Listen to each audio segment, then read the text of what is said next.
Alright, fellow virgins, GW just announced the 11th edition starter box for Warhammer 40k, and it's all about Armageddon, and it's going to be Space Marines versus Orcs. And there's a lot of things that they're doing to make some changes going into 11th edition, and I thought we should go over it together. So I'm going to show you what they released on their community page right now. Alright, for starters, we're going to have Primaris Marines kind of have like that old retro look, so they're going to be like a mixture of Firstborn meets Primaris, and I know that's been a big complaint within the community, with a lot of people being like, oh yeah, I don't like Primaris, I like Firstborn, yada yada. There you go, you're happy, shut up, you're getting what you want. And yeah, of course, yeah, we got our orcs looking very orky. I got no complaints on these guys. Keep up the good work, happy with y'all.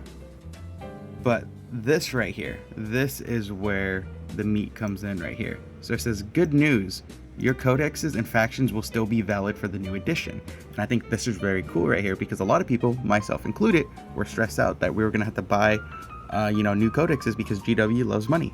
But it gets better.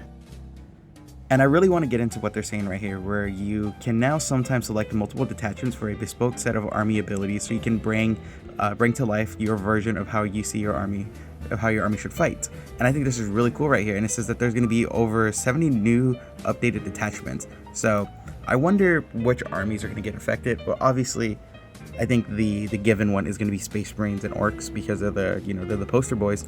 But there's going to be even more changes, and I want to dive into it right here. So I'm going to go over this one a little bit quick, but here's the big one right here. It says your choice of detachments now also affect your missions. Here's the full thing right here. You can pause to read if you like, but I'm going to go on to the next. Here is another one that I think is really big. So there's going to be no more circle objectives. It says round objective markers are gone and are going to be replaced by terrain footprints to determine control of key locations, relics, or fortifications. And it keeps going right here.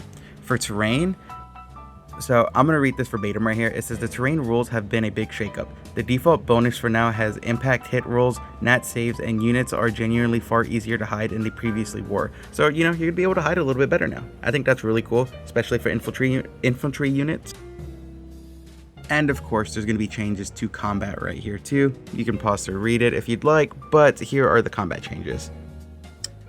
But yeah, so here is the 11th edition. I don't know why my phone quality isn't acting the best, but here it is right here. So this is how the box is going to look, and honestly, it looks pretty cool. I have no complaints. But let me know what you guys think about the 11th edition starter set. There's a lot of shakeups happening. I'm probably going to make another video or two discussing my opinions on it. But yeah, later.